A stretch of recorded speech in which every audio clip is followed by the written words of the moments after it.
सेना और सैनिक किसी के चरणों में नतमस्तक है, ये बात हिंदुस्तान का कोई व्यक्ति कही ही नहीं सकता है। जिस सेना के शौर्य और पराक्रम के आगे पूरा देश नतमस्तक है, जो सेना हमारी सरहद से लेकर हमारी भूभागीय अखंडता, हम सबकी सुरक्षा सुनिश्चित करती है, जो जब जब देश पर संकट आता है, इस बार भी जब पहलगाम का आतंकी हमला हुआ तो दुश्मन को नाकों चने चबवाने का काम जो सेना करती है, जिसने पाकिस्तान में घुसकर आतंकी कैंप निस्तो नाबूद किए, जिसने पाकिस्तान की रूह कपा दी, उस सेना के लिए कहना कि वो सेना किसी के चरणों में नतमस्तक है। अदालत ने टिप्पणी करते हुए कहा कि ये ड्राफ्ट ही ऐसा बनाया गया है कि इसको रद्द किया जा सके, और बेंच ने आगे कहा कि इस एफआईआर में कुछ नहीं है। बेंच ने कहा इसमें सुधार करना चाहिए, बिना हस्तक्षेप के और बिना दबाव के ऐसा एफआईआर की जांच को आगे बढ़ाई जाए और उसकी सुनवाई फिर से होगी। यह असलियत है मध्य प्रदेश की सरकार की, असलियत है मध्य प्रदेश की पुलिस की, यह असलियत है बीजेपी की मध्य प्रदेश में। अभी तक आपने एक बार भी जेपी नड्डा जी के मुंह से, अमित शाह जी के मुंह से, खुद प्रधानमंत्री नरेंद्र मोदी जी के मुंह से सुना कि यह बिल्कुल गलत कहा गया है? अभी तक बीजेपी के किसी भी नेता ने आके कहा जगदीश देवड़ा और विजय शाह जैसे लोगों की सभ्य समाज में कोई जगह नहीं है, क्योंकि बीजेपी की रगों में बलिदान का नहीं, मुखबिरी का खून है। सेना का अपमान इसलिए करती है क्योंकि बीजेपी ने आजादी के आंदोलन में कोई भूमिका नहीं निभाई थी, कोई बलिदान नहीं दिया।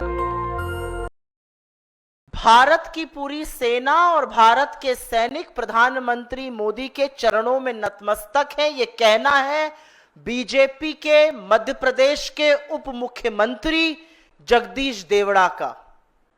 और उसके बाद तो आपने सुना ही, जो बीजेपी के दूसरे शिरोमणि हैं, मध्य प्रदेश के ही मंत्री विजय शाह, उनकी घिनौनी बात कर्नल सोफिया कुरैशी को सुनकर पूरा देश आज भी स्तब्ध है। और उसके बारे में हाईकोर्ट ने क्या कहा उसको साझा कर देती हूं।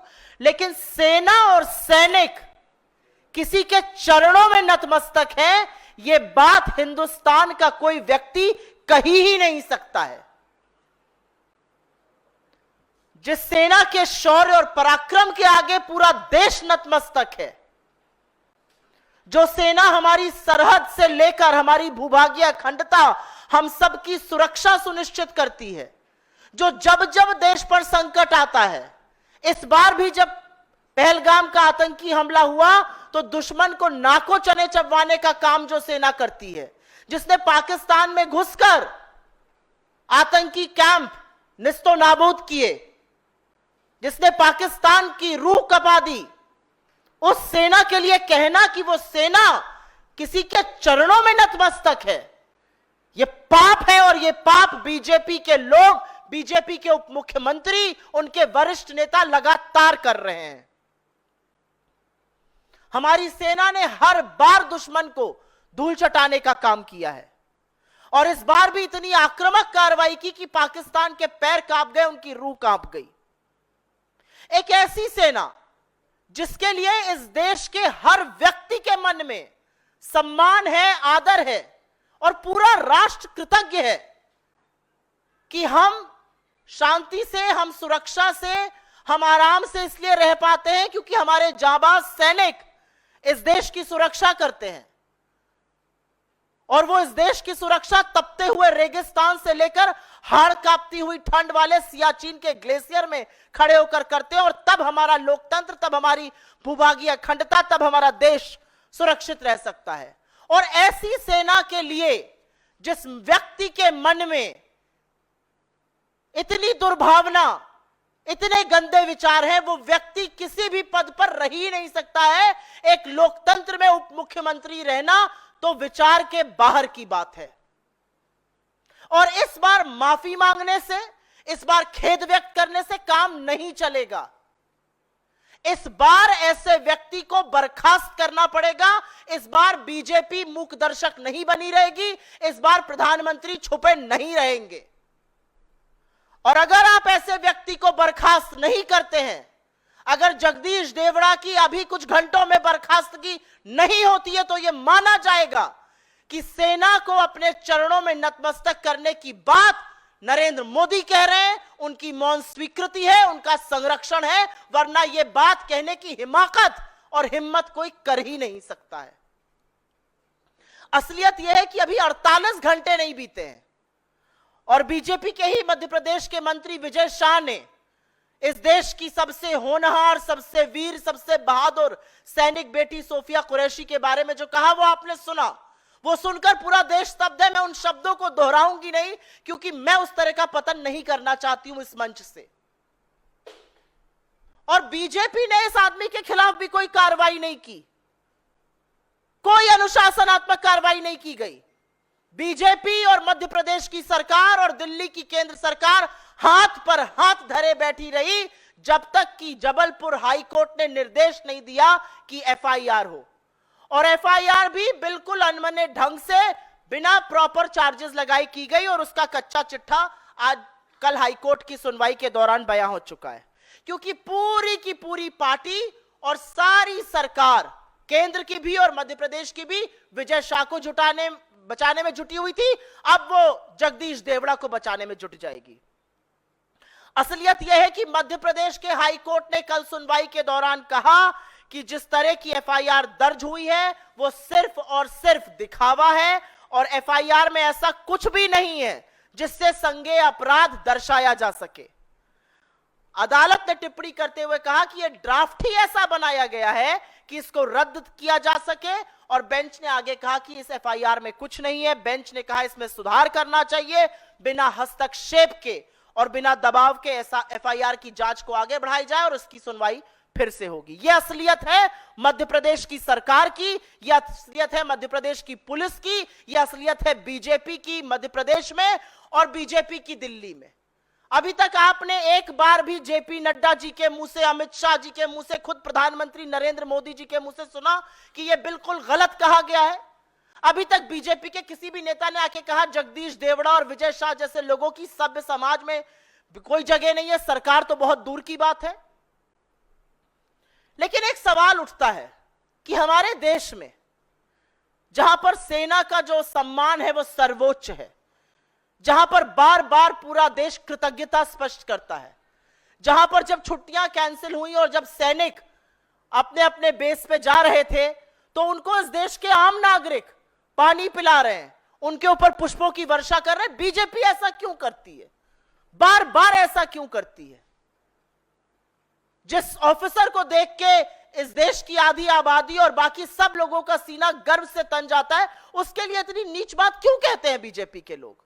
जिस सेना के चलते हमारा गर्व से सिर ऊंचा रहता है, हमारा इकबाल बुलंद रहता है, उस सेना को कहना कि वो चरण में नतमस्तक है मोदी जी के, ऐसा वो क्यों करते हैं? क्योंकि बीजेपी की रगों में बलिदान का नहीं, मुखबिरी का खून है।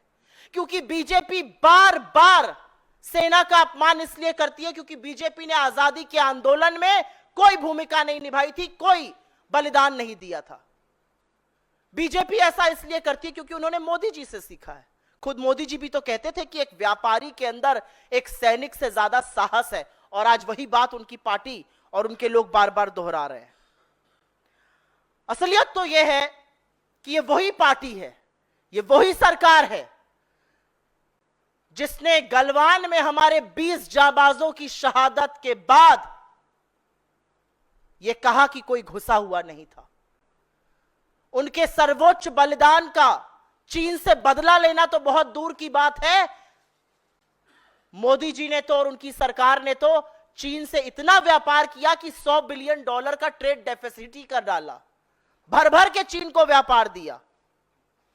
लेकिन अब जो दो वक्तव्य हमने सुने, एक जगदीश देवड़ा उप मुख्यमंत्री जो कहते हैं कि भारतीय सेना और हर सैनिक नरेंद्र मोदी के चरणों में नतमस्तक है, और दूसरी जो महाजलील और जाहिल बात मंत्री विजय शाह ने कही है, इससे पानी सिर के ऊपर जा चुका है। और यह देश अपनी सेना का अपमान, अपनी सेना का तिरस्कार होते हुए देखकर मूक दर्शक नहीं बने रहेगा। हम मूक दर्शक बनने को कतई तैयार नहीं है। और मेरी इस मंच से एक मांग है, अगर नरेंद्र मोदी जी के मन में सेना के लिए लेश मात्र भी इज्जत है, रंच मात्र भी सम्मान है, तो वो तुरंत इन दोनों लोगों को बर्खास्त करें, इनको तुरंत मार्चिंग ऑर्डर्स दिए जाए। इनको सरकार में बने रहने का कोई हक नहीं है, वरना इसको नरेंद्र मोदी जी की मौन स्वीकृति और उनका पूरा पूरा संरक्षण माना जाएगा। I will very briefly make a statement in English. You've just heard the two videos where the Deputy Chief Minister of Madhya Pradesh BJP, Jagdish Devada, says that the entire Indian army and our brave soldiers are bowing at the feet of Narendra Modi. Can you imagine any single Indian ever saying something as blasphemous and as brazenly shameless as that? The entire country is grateful for what our armed forces have done. Our armed forces have consistently taught a lesson to our enemies. Our armed forces divided Pakistan into two. We have always given a befitting reply in 65, in 71, in 99, and even after the Pahalgam terror strike. Our armed forces taught Pakistan a lesson, brought Pakistan to its knees. Our armed forces consistently have destroyed camps of terror in Pakistan. And to then say that these armed forces are lying at the feet of Narendra Modi is a brazen violation of what this country feels for our armed forces, which is absolute respect. We honor their valor, we honor their supreme sacrifice, and our heads bow as far as our armed forces is concerned. The reality is that these armed forces protect not just our borders, but they also protect our territorial integrity. They are the ones because of whom our people live safely and because of whom we work the way we do. They guard us from the glaciers of Siachen to the deserts of Rajasthan. And to then be told that they are bowing before and actually at the feet of Prime Minister Narendra Modi is an insult that no Indian is willing to take. We will not take this lying down, and we demand from this platform that Mr. Modi should immediately sack not just the Deputy Chief Minister of Madhya Pradesh, Jagdish Devada, for making the brazen statement that he has made, and if he fails to do so, we will be forced to believe that this was said with his permission, this has his patronage. The reality is that Vijay Shah, the other minister from Madhya Pradesh, who insulted one of India's most decorated soldiers, Colonel Sophia Qureshi, and the BJP has done zilch against him. Not a single question asked. No, absolutely nothing done against him. The government of Madhya Pradesh and the government of Delhi kept sitting as mute spectators unless and until the High Court in Jabalpur asked for an FIR to be filed, of which a mockery has been made, and the Jabalpur High Court has taken very strong cognizance of an FIR which hardly has any charges, and they have categorically stated that there is nothing in this FIR which will stand the test of law. Go back, amend the FIR without fear or favor, and come back to us. This is the reality of how the BJP treats our armed forces. This is how the BJP treats our soldiers for their valor, for their courage, and for their sacrifice. But why does the BJP do so? Because the BJP had zero, absolutely zero role in our freedom movement. They have made no sacrifice whatsoever. They boycotted the Indian tricolor for 53 years, and which is why it comes naturally to them. Do you not remember that the Prime Minister saying that a corporate in India, a trader in India is braver than Indian soldiers? And that's where the BJP's ideology flows from. I hate to say this, that forget about avenging the supreme sacrifice of 20 of our brave hearts in Galwan. We have continued to do business with China.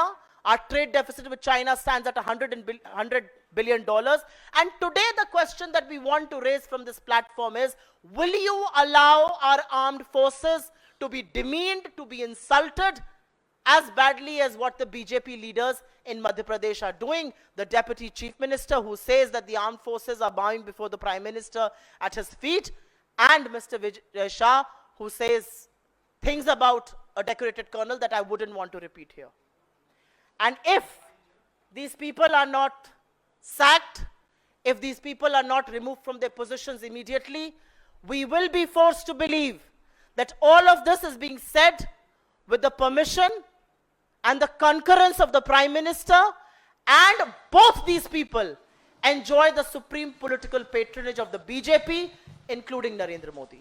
National Dastak की आपसे गुजारिश है कि अगर इसको बचाना चाहते हैं तो नेशनल दस्तक को सब्सक्राइब करने के लिए रेड कलर के सब्सक्राइब बटन को दबाएं, फिर बेल आइकन की घंटी दबाएं। नेशनल दस्तक को बचाने के लिए बहुत जरूरी है कि हर खबर को शेयर करें, लाइक करें, कमेंट जरूर करें।